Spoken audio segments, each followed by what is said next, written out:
Hello, good morning, and welcome to Global News on Signature TV. I am Christopher Lele. In the headlines, Jigawa State Assembly passes 75 billion naira supplementary budget into law.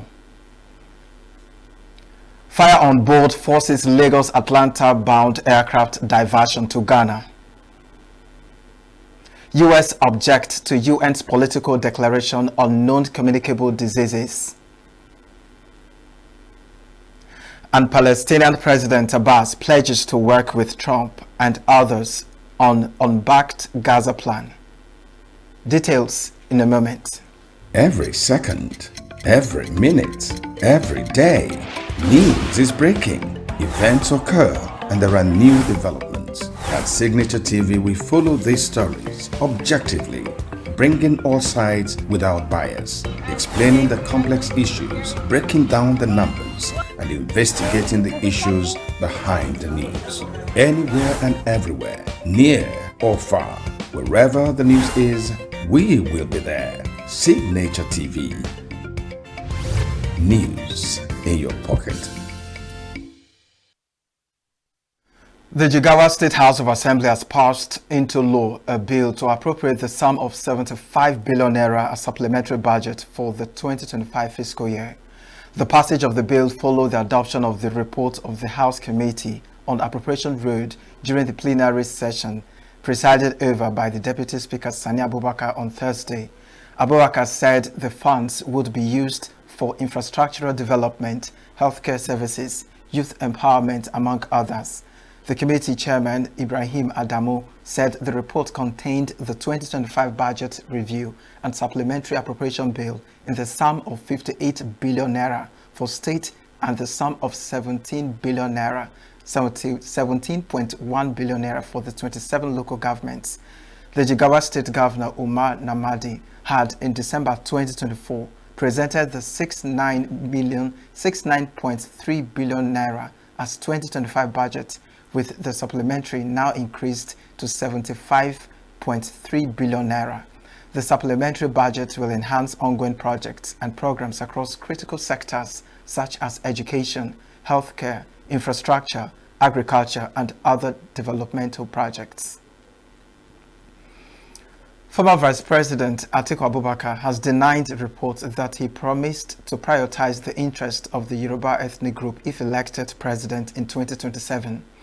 Media advisor to the former presidential candidate Paul Ibe, in a statement on Thursday, said Abubakar has no association with any media consultant named Kola Johnson, describing the report as false and misleading. Ibe described as particularly offensive the suggestion that an Atiku administration would be dominated by one ethnic group, adding that such disinformation was part of a wider propaganda effort. He noted that any communication from Atiku can only be considered authentic if issued by the Atiku Media Office and signed either by him or the former Vice President's Special Assistant on Public Communications. On Wednesday, several reports attributed the claim to a statement purportedly issued on Atiku's behalf by one Kola Johnson, described as Atiku's media consultant. The Lagos State government on Thursday began demolition of unsafe and illegal buildings at the Trade Fair Complex in Ojo. Senior Special Assistant on New Media to Governor Babajide Sanwo-Olu, Jibril Gawat, who confirmed the exercise in a post on X, said the move was to restore order and enforce fiscal planning laws. Gawat said the operation was targeted at illegal developments, structures without statutory approvals, defective structures, and buildings erected on road setbacks and drainages. The operation was jointly carried out by the Ministry of Physical Planning, Lagos State Building Control Agency, Lagos State Urban Renewal Agency, and the Lagos State Physical Planning Permit Authority. The FBI is offering a $10,000 reward for information leading to the arrest of Nigerian fraud suspect Olamide Adediran. Adediran, 56, is wanted in connection with multiple fraud charges, including bank fraud, identity theft, and credit card fraud linked to criminal activity in Illinois dating back in 2001. According to investigators, he allegedly attempted to cash fraudulent checks and used stolen identities of U.S. citizens to open bank accounts. He fled the Central District of Illinois in December 2001, just before his federal trial was set to begin. A federal arrest warrant was issued on January 2, 2002, after he was reported to have violated the conditions of his release. The FBI says Adediran may have ties to South Florida and remains on its most wanted list. He is described as 5 feet 11 inches tall, weighing approximately 200 pounds, with black hair and brown eyes. He is known to use multiple aliases, including Kelvin Olumide Adediran, Eric O. Williams, Maxo Alexandra Olamide Atkins, and Edward N. Anderson. Anyone with information is urged to contact the FBI or the nearest U.S. Embassy or consulate. Ondo State Police Command have arrested a man suspected of manufacturing and supplying firearms to criminal networks within the state across 4 other neighboring states. Spokesperson of the command, Olushola Ayonlade, made this disclosure in a statement issued in Akure. According to Ayonlade, the suspect's illegal operations extended beyond Ondo State to include Osun, Kogi, Edo, and Kwara states. He added that the arrest followed an earlier breakthrough in an armed robbery case in Irele, where 3 suspects were taken into custody. During that incident, a female victim was shot in the leg and robbed of her unregistered TVS motorcycle, 250,000 naira in cash and other valuables. Efforts are ongoing to apprehend additional members of the syndicate and ensure that all those involved face justice. Security forces in a joint operation on Wednesday rescued 7 kidnapped victims after a fierce gun duel with bandits in a forest near Owa Onire in Kwara South Senatorial District. The Kwara State Police Command spokesperson Adetu Adeyemi confirmed the development in a statement in Ilorin on Thursday. He disclosed that the operation, which was led by a security operative attached to the Office of the National Security Advisor in collaboration with police officers and vigilantes, followed sustained search and rescue efforts launched in the wake of recent kidnapping incidents in the state. The police spokesperson said the criminals were forced to abandon their hostages and escape deeper into the forest, while all 7 victims were safely rescued. Items recovered from the criminals' hideout included 3 motorcycles and 9 empty magazines of AK-47 rifles. The Kwara State Commissioner of Police, Adekimi Ojo, commended the gallantry and resilience displayed by the team involved in the operation. He assured that the command, in synergy with other security agencies, will sustain aggressive onslaughts against criminal hideouts until perpetrators of kidnapping and banditry are brought to justice. Tragedy occurred on Thursday in Kano State, where a 30-year-old man identified as Matawakilu Ibrahim allegedly stabbed his grandparents to death following a dispute over food. Spokesperson for the Kano State Police Command, Abdullahi Haruna, said the suspect, believed to be under the influence of a substance at the time, used a knife to attack his grandparents, Muhammad Dansokoto and Hadiza Sadi, inflicting multiple injuries. The victims were rushed to the hospital but were later confirmed dead by medical personnel. According to police, the suspect has been arrested and remains in custody as investigations continue. Still to come, Air Peace denies claims UK barred it from London flights. Snake bite appeal for government subsidy on treatment. Stay with us. New every morning on Signature TV, we open the day for you with needed energy, information, and required vibes to shape your day. From sizzling snippets of stories in various areas of life to intriguing conversations with net worth guests. When you have people who have no track record becoming your leaders, you have a problem. There's no outstanding gratuity when Obi took over from me. I left in all the accounts of our number 13.8 billion for him. Your day cannot be complete without Signature Morning on weekdays and Signature New Day on weekends. There is no better way to start your day except Signature Morning and Signature New Day every day on Signature TV.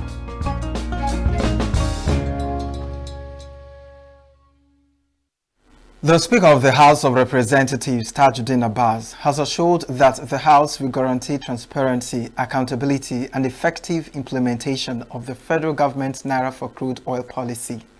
Speaking through the Minority Leader, Kingsley Chinda, at the inauguration of the Ad hoc Committee on the Implementation and Oversight of the Policy, Abbas described the exercise as a crucial step towards strengthening transparency and efficiency in the oil sector. He said the committee has been entrusted with the vital responsibility of monitoring implementation, ensuring interagency coordination, and assessing the effectiveness of the policy. Naira for crude oil policy carries significant implications for Nigerians' foreign exchange stability, revenue generation, and long-term energy security. A thorough examination of its framework will enable the committee to determine whether the policy is achieving its intended objectives, identify any gaps in its implementation, and highlight areas where adjustments may be required.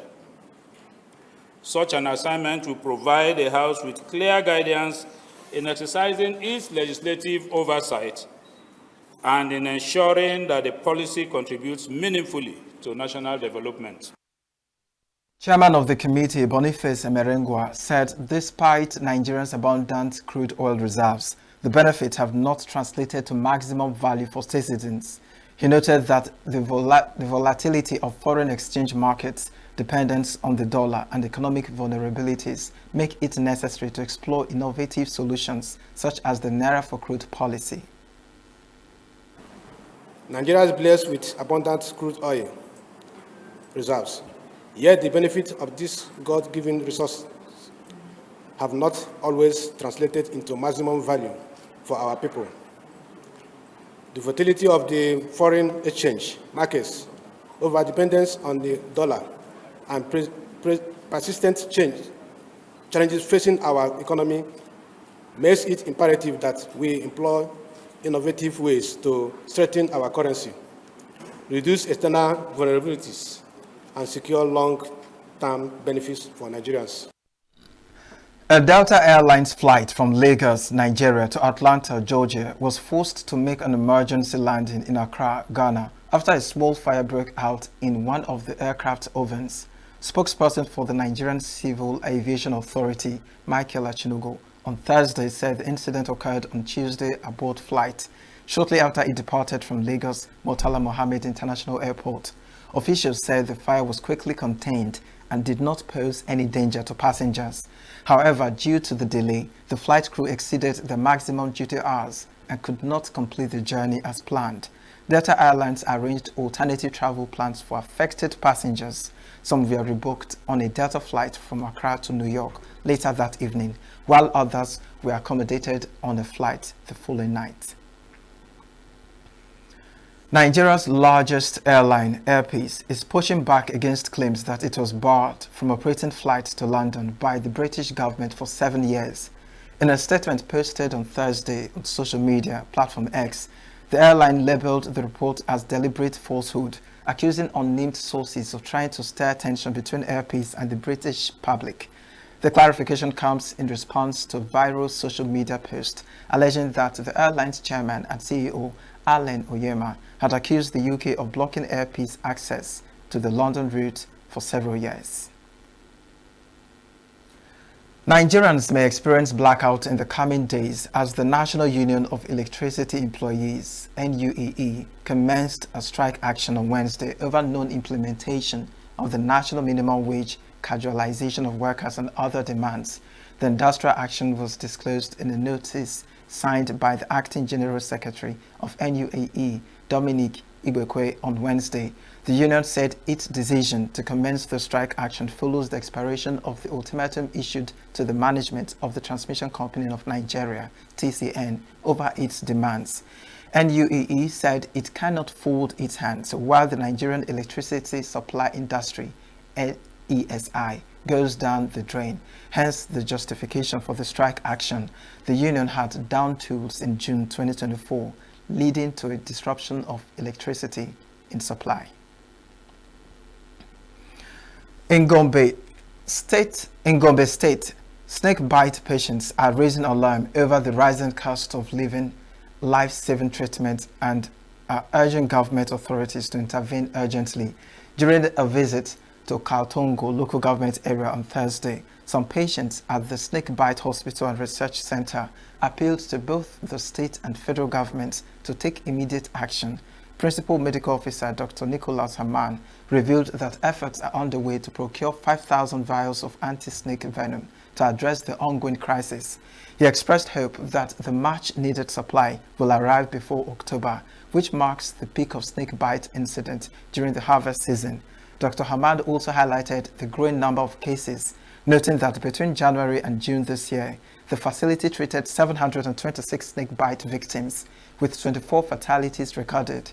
The hospital, a key national reference center for snake bite treatment, is currently grappling with a critical shortage of anti-venom.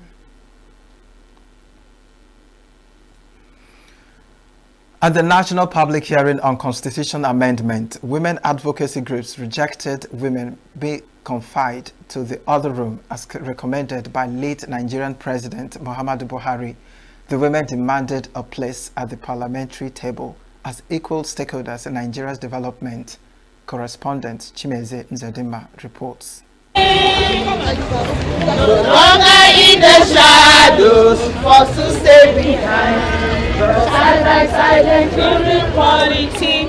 Only 4 women sit in Nigeria's 109-seat Senate. 15 of them sit in the Green Chambers of the House of Representatives, which has 360 members. In some state assemblies, there are none at all. At Monday's National Public Hearing on Constitution Review in Abuja, women groups demanded reserved seats in Parliament, describing the current situation as unjust, patriarchal, and a loss to nation development. What we are having is male representation. We want to correct the imbalance of the kind of decision makers in our population.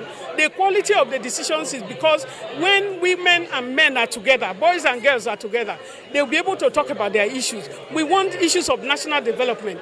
Nigeria is losing a lot, in keeping women away from we have a lot of, our women are suffering, just like men are suffering, but women are suffering more. The call for gender inclusion was backed by statistics and strong arguments. Less than 5% representation in both the National Assembly and state legislatures, an imbalance not supported by international conventions or any sense of justice and equity. This is a temporary measure. What we are proposing is give us 4 terms.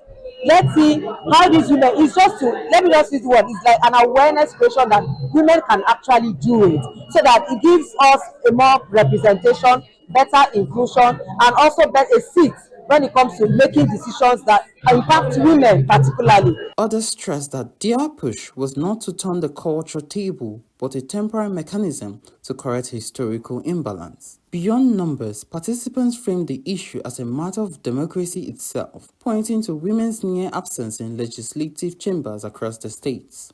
At our State House of Assembly, only 1 is a woman, and these are decision-making spaces where policies that govern economic growth, social cohesion, education, health, and a lot of other areas are made. So it's important to me specifically because it shows that there will be more inclusion in governance and they will have more chance of representation for more voices of women to be heard. From the grassroots came stories of struggle. One woman leader from the FCT noted that out of 62 ward seats, she is the only woman. She described the fight to secure the seat as evidence of barriers women face under Nigeria's patriarchal system. All we are asking is that women being given the seats, just a seat to be created for women from every state and from every parliament. That's all we are asking. I myself, for instance, now we have 62 ward in FCT, and I happen to be the only female. 61 male and 1 female, which is very unfair. So if you have such seats, an extra seat, we'll be sure at all time. Even mine was even at it was even confrontational in order for me to have even gotten that position. Then if you have this, if this is being approved, we will be setting that 1 seat at all time a female will occupy a particular seat. With the Constitution Review now spotlighting gender inclusion, women leaders say Nigeria must choose continue sidelining half its population, or adopt reforms that bring more voices to the table and more options to national development. In Abuja, Anyang Chimize Sedima for Signature TV. Next is business news.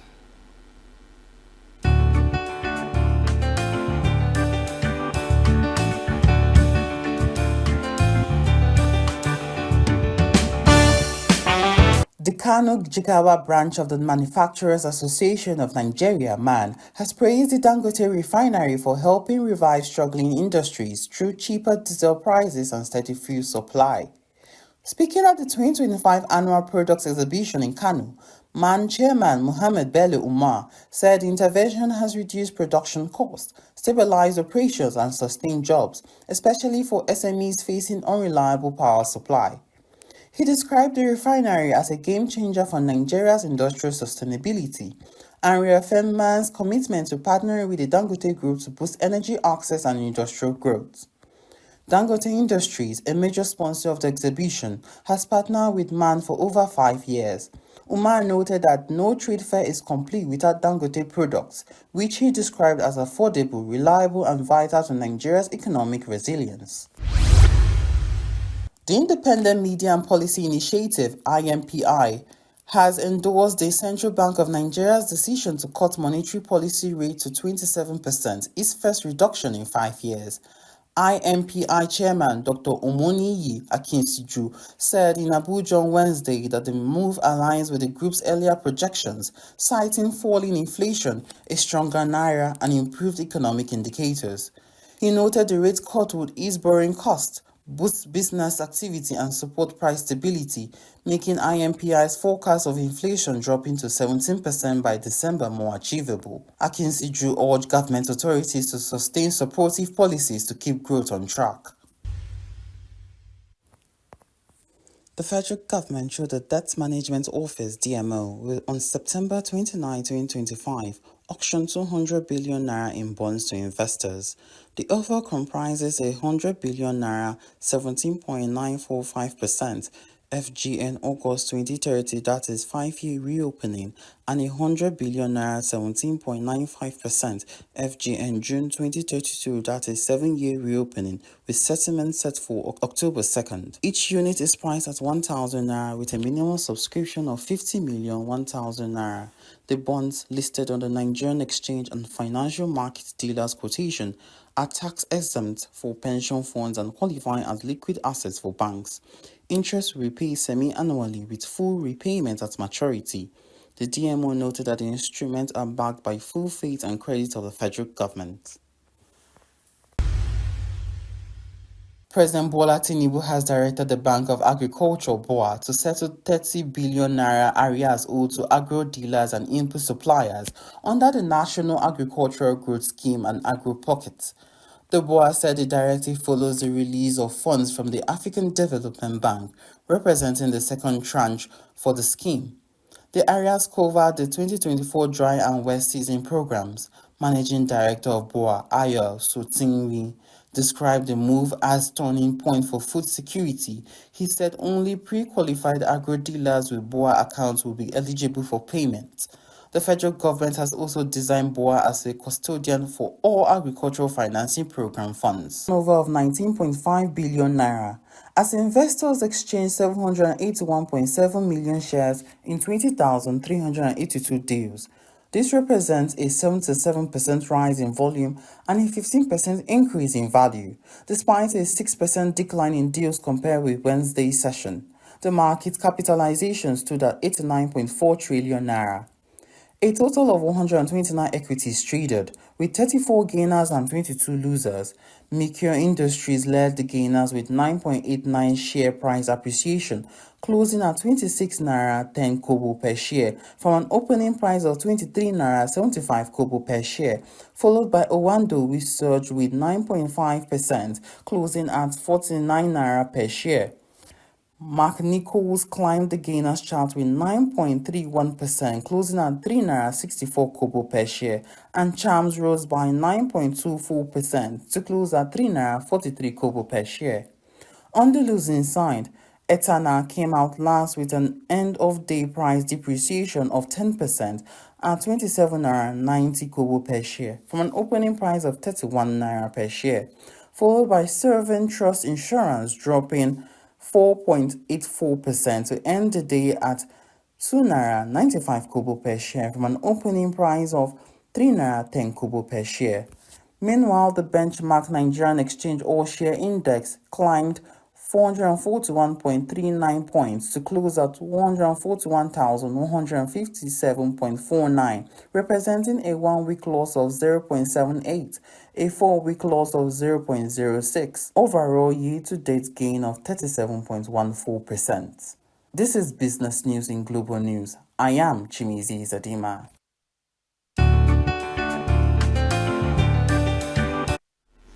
Up ahead, Trump says US could soon lift sanctions against Turkey.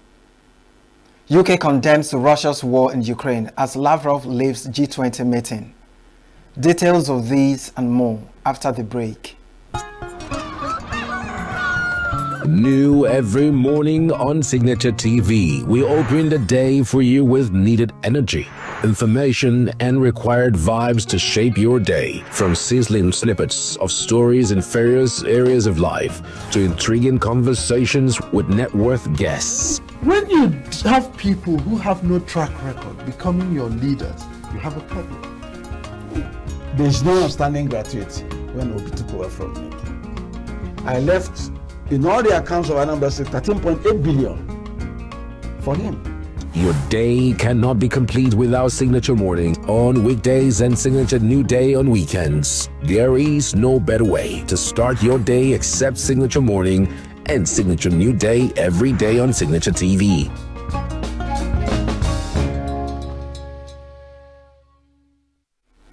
President Bola Tinubu has called for the reform of the United Nations, warning that the global body must embrace sweeping restructurings or face growing irrelevance.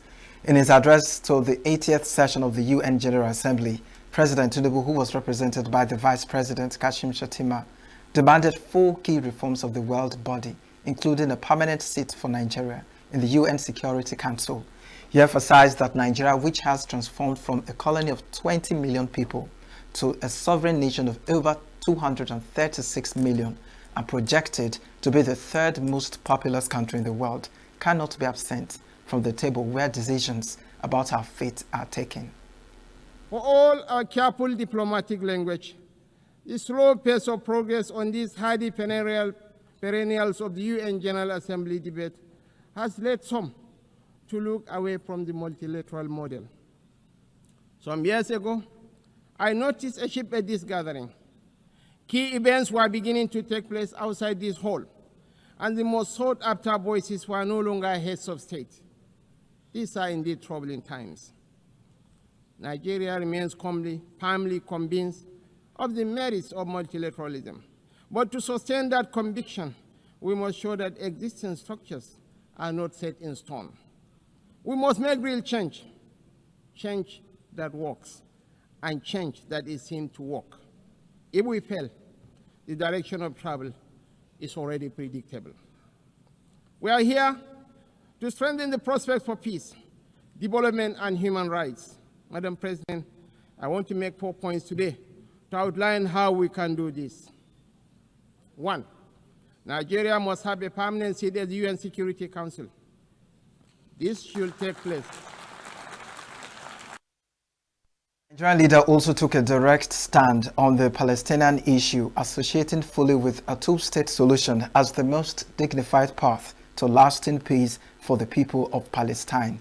He added that the people of Palestine are not collateral damage in a civilization searching for order, insisting that they're equal in worth and therefore entitled to the same freedoms and dignities granted other people.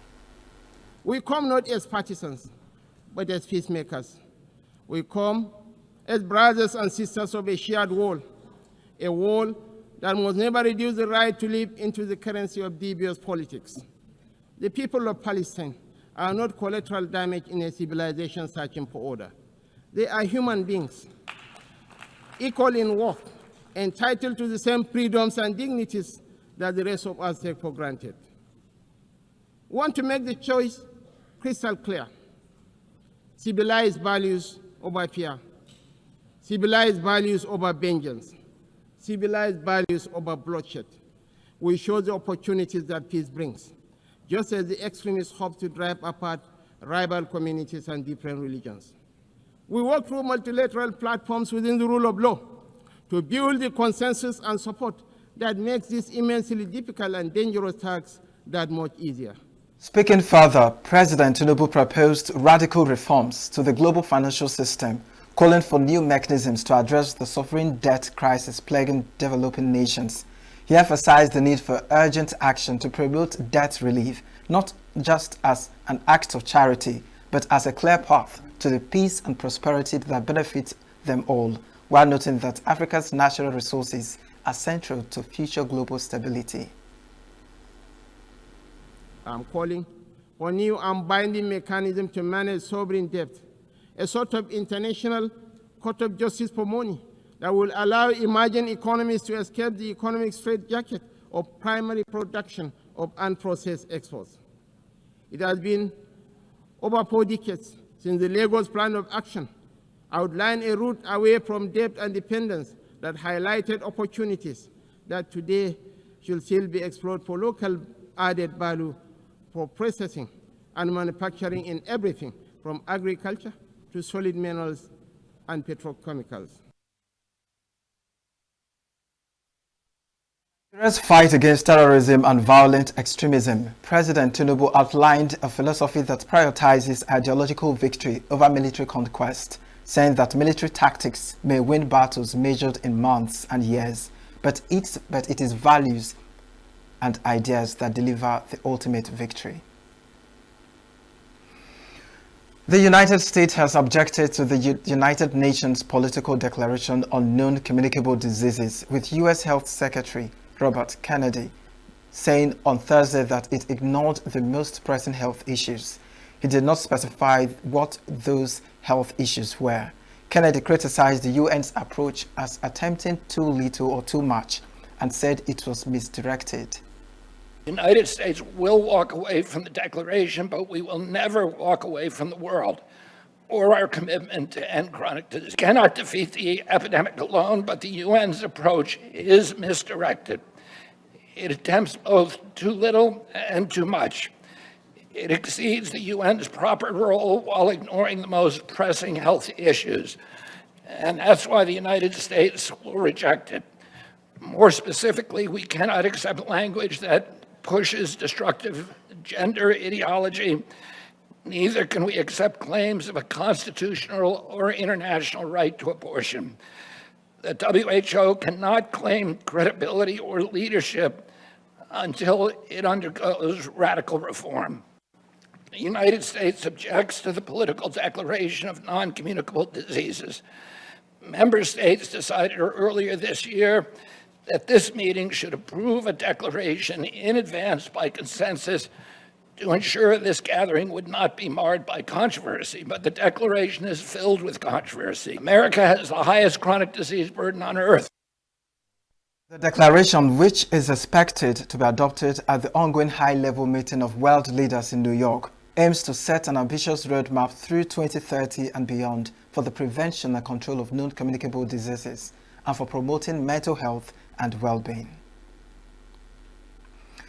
U.S. President Donald Trump said he may lift sanctions against Turkey's defense industry soon, contingent on the success of his meeting with Turkish President Tayyip Erdogan in the Oval Office on Thursday. Yeah, we're in NATO, and you know, they're paying now 5% of GDP. Nobody thought that was possible, and they agreed to that 6 months ago when I was there. And the relationship is very good. The NATO countries are, I mean, with us, is the strongest it's ever been. We used to complain that they're paying 2%, but they're not paying. The United States was paying almost everything. And now they're paying 5%, and they paid. And that's trillions of dollars. You know, we're talking about trillions of dollars. And they're spending that, giving that money to us, and we are giving them great defensive, you know, the Patriots and all of the different javelins, all the different missile systems and everything else that they want. But it's, you know, it's trillions of dollars. So we appreciate that they did that. Sanctions were imposed after Turkey's 2019 purchase of Russian S-400 missile defenses, which Washington viewed as incompatible with NATO systems. Erdogan is seeking a breakthrough to ease the restrictions. Erdogan's hopes for improved ties stem from Trump's warmer stance towards Moscow and his personal rapport with the Turkish leader, contrasting with former President Joe Biden's policy of keeping Turkey at arm's length over its ties to Russia. Under Trump, Ankara expects a more favorable relationship, especially given their shared interest in Syria, where both nations now back the central government after previous disputes. However, tensions persist over Israel's actions in Gaza. Turkey has labeled the attacks as genocide, a stance sharply opposed by Washington, adding a layer of uncertainty to the otherwise transactional talks. Critics of both leaders have described them as increasingly autocratic, pointing to their contentious domestic records. Palestinian President Mahmoud Abbas pledged at the United Nations on Thursday to work with US President Donald Trump, Saudi Arabia, France, and the United Nations on a peace plan for Gaza overwhelmingly backed by the world body.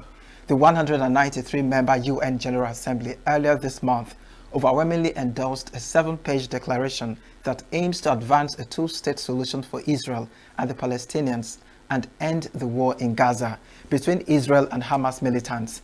The declaration emerged from an international conference at the UN in July, hosted by Saudi Arabia and France on the decades-long conflict. The United States and Israel boycotted the event and have rejected the international efforts. Separately, US and Special Envoy Steve Witkoff said on Wednesday that Trump had presented a 21-point peace plan for the Middle East and Gaza during a meeting with leaders of several Muslim-majority countries on the sidelines of this week's UN General Assembly. Abbas addressed the annual gathering of world leaders on Thursday through video after the United States said it would not give him a visa to travel to New York. We declare our readiness to work with President Donald Trump, with Saudi Arabia, France, the United Nations, and all partners to implement the peace plan adopted at the September 22 conference, paving the way to a just peace and comprehensive regional cooperation.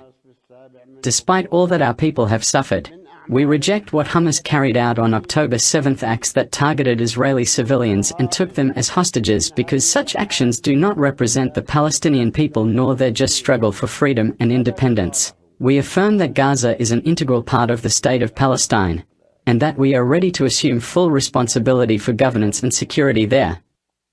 Hamas will have no role in governance, and it, along with other factions, must hand over its weapons to the Palestinian National Authority within the framework of building the institutions of one state, one law, and one legitimate security force.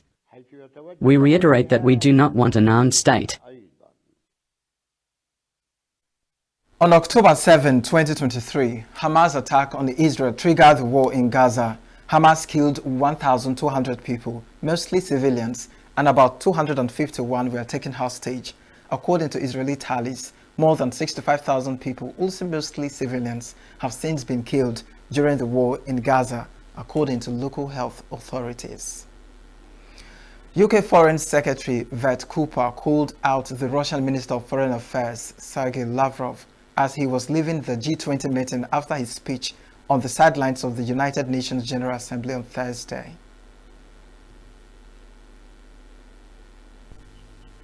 Earlier, Lavrov accused the West, as well as NATO and the European Union, of provoking the crisis in Ukraine.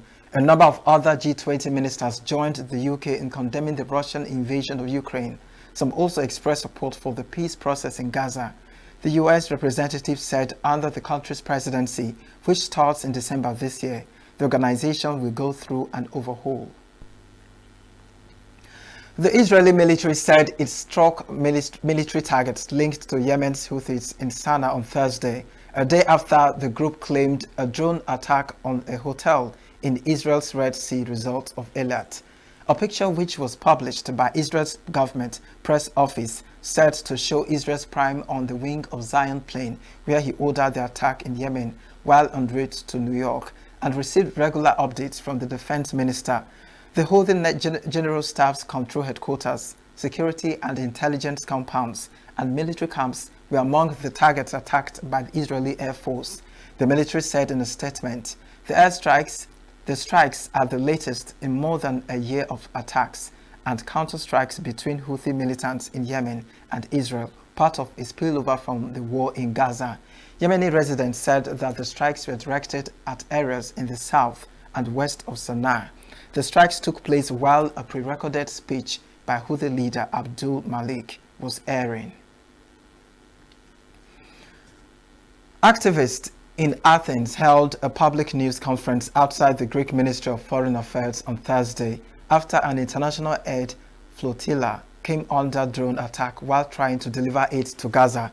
The entire international flotilla of ships has now gathered together off Crete and are expected to reach Gaza in the coming days, said Marikate, spokesperson of March Gaza, Greece.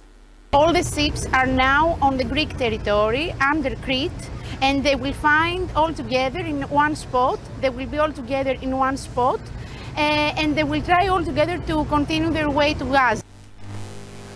Anastasia Matsuka, a member of the legal team of the Global Simond Flotilla, said that this war was the biggest mission ever organized. The previous days have shown us that nowhere you can be safe from Israel and from whoever supports Israel. We know that 11 boats were attacked by drones in waters that are very near the territory of Greece and in the SAR zone where Greece has an obligation, an international obligation to support them. There are a lot of challenges given that this is the biggest mission ever organized. So citizens from all around the world and from Greece, they need to keep their eyes on the boats of Global Summit Flotilla and also pressure their governments to protect the boats and open the humanitarian path in order to arrive to Gaza and give their humanitarian aid to the people of Palestine. The flotilla said on Wednesday it was targeted by drones that dropped stunned grenades and agent powder on the vessels as they sailed in international waters 30 nautical miles off the Greek island of Gavdos. The Global Simond Flotilla is using about 50 civilian boats to try and break Israel's naval blockade of Gaza, with many lawyers and activists on board, including Swedish climate campaigner Greta Thunberg. Israel has repeatedly criticized the flotilla, accusing its activists of complicity with the Hamas militant group. Spanish lawmaker Joan Bordera, sailing with Global Simond Flotilla bound for Gaza, said on Thursday that the group would not accept Italy's proposal for the Catholic Church's Latin Patriarchate of Jerusalem to deliver aid to Palestinians on their behalf. The Italian Defense Ministry said a frigate that was dispatched on Wednesday, hours after the JSF was targeted on its way to Gaza, would be replaced by another vessel, adding that the aim was to protect people. A Spanish warship is expected to join Italy in an unprecedented move by European governments. Bordera emphasized that the warships should protect all members of the flotilla, not just their respective nationals. We will not accept the offer from the Ministry of Foreign Affairs of Israel to send to Cyprus, to Lebanon, our aid, because we know how Israel managed to make traps with aid. So we will reach Gaza, and if we don't, it will be because the violence of Israel is again striking. The situation in Palestine is accelerating, the genocide is accelerating, and the actions that our governments are taking are not enough. The two boats sent by Italy and Spain are welcome to support us, but they should not only help the participants of their countries. They should help all the mission. They should help all the flotilla to reach Gaza and to establish a humanitarian corridor. President Vladimir Putin on Thursday formally opened the International Forum World Atomic Week in Moscow. The annual forum is dedicated to the global nuclear industry and related fields.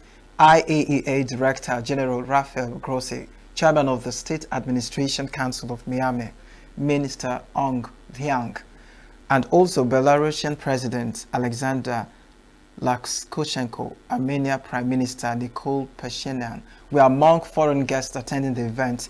Before the formal plenary session on Thursday, Chief of Russia's State Nuclear Corporation Rostam Alexei led a tour of the Atom Museum for the invited leaders and the IAEA's Grossi. The museum is dedicated to the history of Russia's nuclear energy program. The World Atomic Week event runs from September 25 to 28 and it's held the All Russia Exhibition Center in Moscow. According to Kremlin, after the plenary session, Vladimir Putin will hold bilateral talks with heads of foreign delegations. Tehran marked on Thursday this year's anniversary of the Iran-Iraq War with a scaled-down military show. Traditionally, Iran commemorates the 8-year Iran-Iraq War, which took place from 1980 until 1988, with events across the country. For decades, military parades, showing troops, armored vehicles, and missiles have been put on display and broadcast across the nation. However, this year, the anniversary looked different with no official parades held. Instead, a smaller-scale street exhibition showing drones and missiles was set up in Tehran. And now, let's go to sports. The Golden Eaglets of Nigeria have booked a place in the semi-finals of the 2025 WAFU B Under-17 Championship after a 4-1 victory over Benin Republic. Man of the match George Aga netted a hat-trick while David Ede was also on target for Nigeria. Jeremy Zanao scored Benin Republic's only goal of the encounter. With only 3 teams in Group B, Benin have exited the competition, having also lost the opening match to Burkina Faso. A trouvé Number 5. Le numéro 4, Ougweze. Attention, ok pour la défense. Et ben voilà, c'est le 3e but. Nigeria and Burkina Faso both have 3 points, but the Eaglets lead the standings on goal difference. The Golden Eaglets need just a point from their final group game against Burkina Faso on Saturday to finish top of the group. And in the senior category, Nigeria's slim hopes of reaching the 2026 FIFA World Cup have taken another blow with an injury to a key midfielder, Raphael Onyedika, who limped off with a hamstring injury during Club British League match against Westerlo. This comes just days after Fishayo Dele Bashiru was also sidelined, leaving the Super Eagles midfield depth in serious doubt. With both players sidelined, Nigerian's coach Eric Chelle faces a midfield crisis ahead of must-win fixtures to save the Super Eagles World Cup hopes. The Confederation of African Football, CAF, has sent a major shockwave through Africa's 2026 World Cup qualifiers after its stadium facilities team rejected Bloemfontein pitch in South Africa for Lesotho's important match against Nigeria. The decision was communicated through email to the Lesotho's Football Association, instructing them to designate an alternative venue. The move forces Lesotho to find a new home for the October 6 qualifier, a match that holds important weight for Nigerians' World Cup aspirations. South Africa's stadia have frequently been a preferred choice for Lesotho due to their proximity and high-quality facilities. In tennis, 6-time Grand Slam champion Boris Becker says he regrets winning Wimbledon at the age of 17 because of the pressure it placed on him during and after his playing career. The German was only 17 years, 7 months and 15 days when he beat Kelvin Karen in 1985, becoming the youngest Wimbledon men's singles champion of all time. Becker went on to win 5 more Grand Slam titles, including another 2 at Wimbledon, and become one of the greatest players of his generation. However, Becker's success was often overshadowed by turbulent private life and repeated financial difficulties. In 2023, he was released from prison in London after serving 8 months of a 2.5-year jail sentence for hiding a £2.5 million worth of assets and loans to avoid paying debts. That's sports news on Signature TV. I am Christopher Lele. That's the news this hour. I am Christopher Lele. Thank you for watching.